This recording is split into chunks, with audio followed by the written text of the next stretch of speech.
know that Mexico is the third country in the world with the largest number of fitness clubs? A country where only 3 out of 10 people are able to afford a gym. We are Nacho, Fer, Lalo, Mariana, and myself, Tania, representing Mexico, and we are glad to present the outcome of an analysis of a sports world, the third largest fitness club operator in Mexico within a highly fragmented industry. The company was founded in 1989. By 2005, Sports World Control was acquired by a private equity firm, turning into an institutionalized company, while most of its competitors are not. In 2010, the company issued its IPO, becoming the first public fitness club company in Latin America. As of today, it counts with 36 operating clubs, most of which are located in Mexico City. Currently, 9 out of 10 of these clubs are targeted to high-end customers and the rest to low-end customers.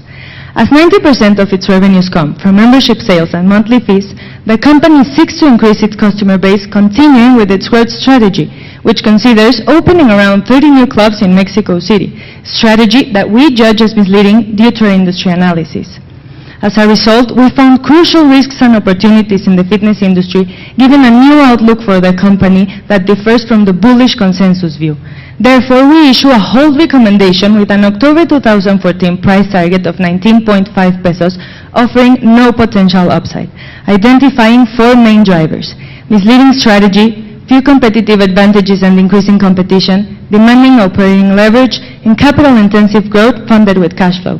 Now, let us explain these drivers. The strategy is opposite to industry potential due to the following factors. The income distribution in the country is a key characteristic for the demand in the fitness industry in Mexico, because only 34% of the population is able to afford the gym. From all these potential markets, the company is mainly focused on the high-end segment in Mexico City, ignoring the other 30 million potential customers that live outside this region. Additionally, their target market is the most competed by institutional peers, where Sports World has no competitive advantages in order to uphold increasing competition. As a result, their strategy should be focused on stealing market share to informal clubs that attend the low-end segment, which is less saturated, and expand to other states. The company and the consensus recognize the demographic bonus as a potential driver. However, they will not benefit from it due to their concentration in Mexico City, because the tendency in this region is that the population is actually expected to decrease. Additionally, we perceive a much penetrated market than the consensus and the company, because our analysis only considers the population that can actually afford the gym, giving us a result that Mexico is the most penetrated country in Latin America with an 11% rate. Now, the fact that Mexico City represents 35% of the total fitness industry in the country, in addition to the 1.1 ratio of potential high-end customers per institutional square meter and the 14% penetration rate in the region, led us to state that the high-end segment in Mexico City is truly saturated. And this view of the industry was actually confirmed by talking with the top management of Mexico's industry leader, Sport City. Now let us explain the third and the fourth driver of our analysis. Now, everybody knows that running a high fixed cost business is a tough job. But what about running a high fixed cost business with no key differentiators, a 40% annual attrition rate, and escalating competition that could easily lead to lower prices? Well, we think that's not only a tough job, but a very risky one, and that's precisely the case for Sports World.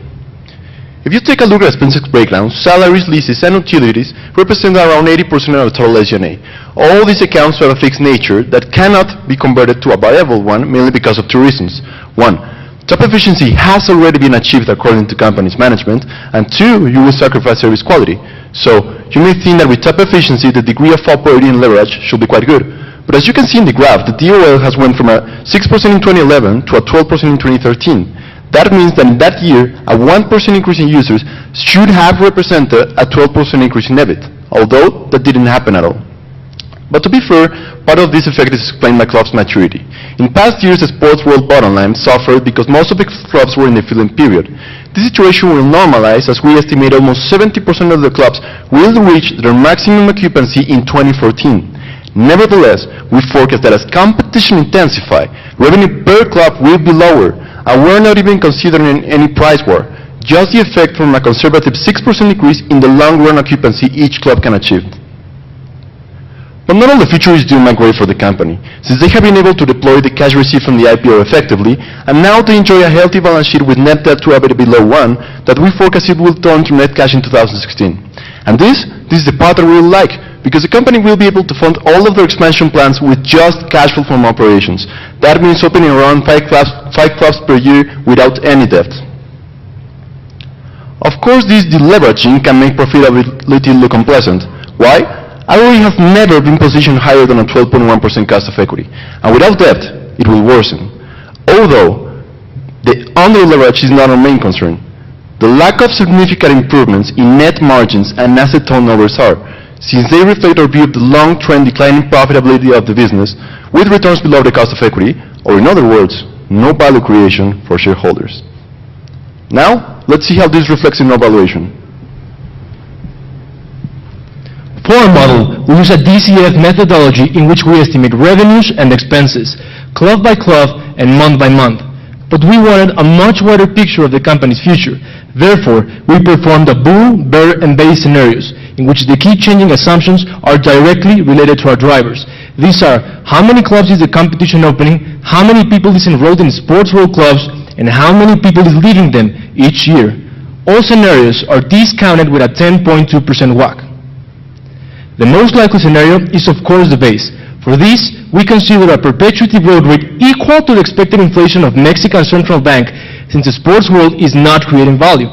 Our Monte Carlo with perpetuity growth as a sensible variable reconfirms that a pricing the holding range is the most likely outcome. Now let's see all three scenarios together. Please take a close look and see how sensitive the company's revenues and EBITDA margin is to our assumptions. This derives an upside potential of 22% for the bull scenario, a downside of 15% for the bear, and no upside for the base, 0, with a price target of 19.5, which represents the fair value of the company and the core of our recommendation. We also conducted a multiples analysis to appreciate how Sports World is priced against other international fitness club operators. However, it will be incorrect to weight this analysis in our price target due to three factors. 1, different revenue breakdown and size, 2, contrasting financial structure, and 3, incompatible industries and company maturity. But now, what about all that hidden potential of the unsaturated low-end market we have been telling you? We made an extra analysis to find out, and the results are thrilling. If Sports World spended all of its future capex on the low-end segment, EBITDA margin would improve and ROE would even go above cost of equity, creating actual value for shareholders and adding the price target an extra 3 pesos, which in time would make Sports World a buy recommendation. But now, this is the upside potential. Let's see the risks that threat the company. The most important risk is a high regional concentration.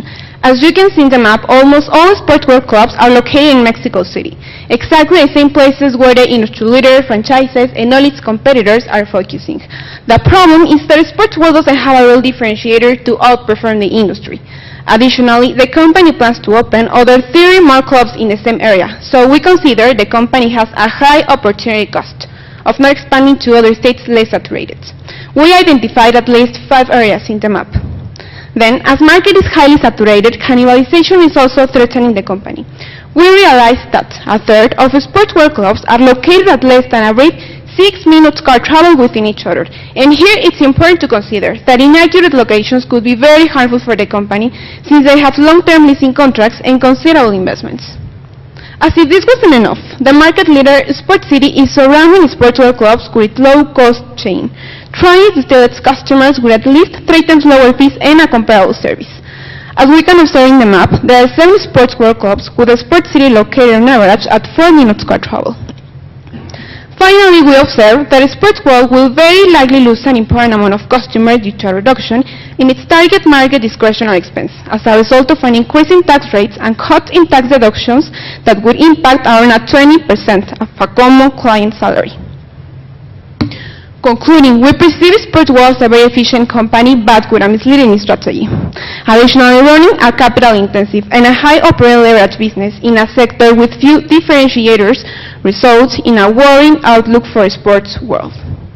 For these reasons, we think that investors should hold the stock and stop this expectations treadmill. Muchas gracias.